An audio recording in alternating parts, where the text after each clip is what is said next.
compte tenu du questionnement de plus en plus fort de la société sur comment bien gérer les forêts, la notion de label de gestion durable devient de plus en plus importante pour harmoniser un peu les choses et rassurer les consommateurs sur d'où viennent les produits à base de bois qu'ils utilisent. Et en cela, je crois beaucoup dans le label FSC.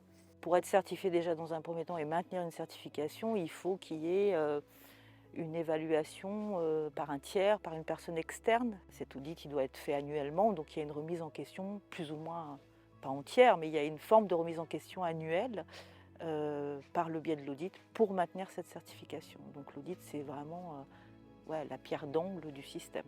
Globalement, le rôle de l'auditeur, c'est vraiment de vérifier, indicateur par indicateur, que l'entreprise respecte ses engagements, qu'elle apporte les preuves du respect et ou éventuellement d'identifier ce qu'on appelle des non-conformités. Notre rôle, c'est vraiment de venir vérifier la cohérence en fait, entre les engagements qui ont été pris et la mise en œuvre concrète sur le terrain.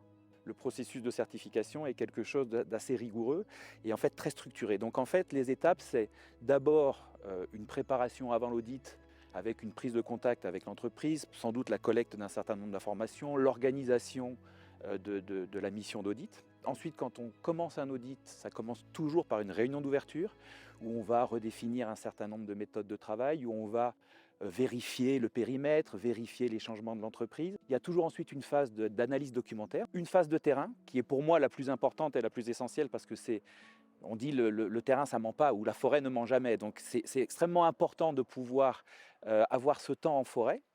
Parce qu'on voit les choses en concret. Il y a la réunion de clôture où l'auditeur entérine les dernières conclusions d'audit. Alors pour être auditeur, au préalable, il faut avoir une expérience et une formation forestière. Il faut ensuite passer par un système de formation. Et ensuite, il y a toute une phase de mise en œuvre par le suivi d'un certain nombre d'audits. D'abord en tant qu'observateur, puis en prenant une part de plus en plus importante dans les audits, en devenant soi-même acteur de l'audit sous la responsabilité d'abord d'autres personnes qui ont plus d'expérience. Et en fin de compte, la réalisation d'un audit en tant que responsable d'audit. Tout est encadré, c'est un processus qui dure généralement entre 2 et 4 ans en fonction de la disponibilité et de la quantité d'audits à réaliser.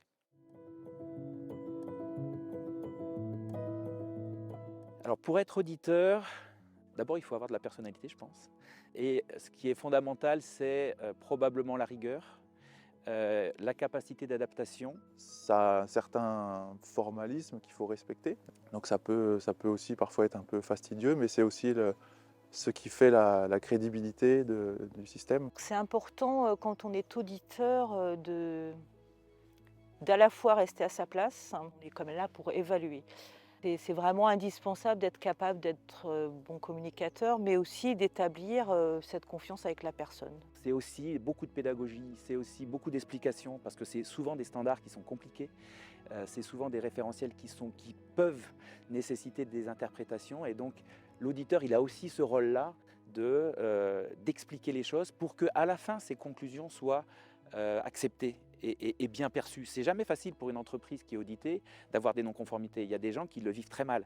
Et donc tout le travail aussi de l'auditeur à travers cette pédagogie et cette attention, c'est de le faire pour que ça se passe bien. C'est quelque chose qui demande beaucoup d'investissement en termes de temps, en termes de réflexion. Dans le cadre de la certification de gestion forestière, c'est jamais tout blanc ou tout noir. Ça donne beaucoup lieu à des discussions. Donc il faut être capable de faire ça et d'aller au fond des discussions et des arguments. Moi, ce que je trouve intéressant, c'est l'opportunité en fait d'aller se déplacer au contact de différents certifiés. Ça nous permet d'avoir quand même une vision des pratiques qui sont faites, c'est-à-dire on va aller dans différents contextes naturels avec des contraintes techniques, environnementales, etc. qui sont différentes et donc on voit toute une variété de situations. Étant donné qu'AFSC a un label international, ça peut donner des opportunités d'expérience à l'international, etc., qui sont aussi intéressantes. C'est un énorme enrichissement, un très grand privilège aussi de pouvoir accéder à certains villages, à certaines tribus, à certains groupes ethniques qu'on n'aurait jamais rencontrés si on n'était pas dans ce cadre-là. Et puis il y a des moments comme ça un peu magiques, des moments un peu volés qui arrivent. Ça peut être, il n'y a pas si longtemps que ça, en pleine forêt tropicale, un groupe d'éléphants qui traverse la piste. L'inconvénient, et il y en a forcément, c'est que c'est des métiers qui sont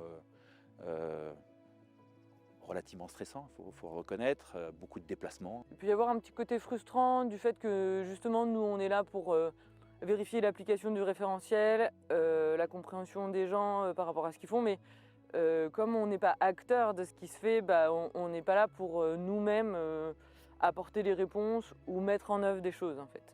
C'est pas notre rôle.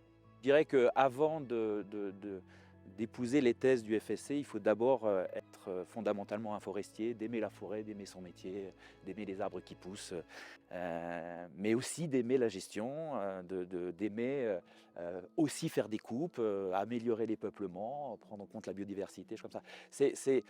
Et finalement, les valeurs du FSC, elles sont très transversales et elles sont très vastes et on s'y retrouve tous forcément à un moment, quoi.